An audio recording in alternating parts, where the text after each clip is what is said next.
Welcome to the Genius Factory. Enjoy the video. In this video, I will show how to make coffee with filter paper. Place your filter in the dripper and rinse it with hot water to eliminate paper taste and warm your vessel.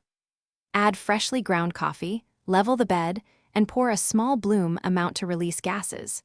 Then pour slowly in concentric circles until you reach your target weight, keeping a steady, gentle flow for balanced extraction. A consistent grind and proper ratio are key to tasty filter coffee. Aim for a medium-fine texture like coarse sand and use a 1:16 coffee to water ratio to start. Weigh your coffee and water to remove guesswork.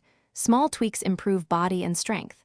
If the brew tastes weak, try a finer grind or slightly more coffee.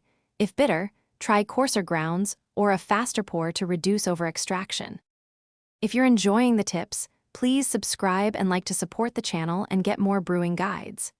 Quick recommendation: the Owala water bottle keeps drinks cold or hot so your brew stays refreshing, and it fits nicely next to your setup for easy pours.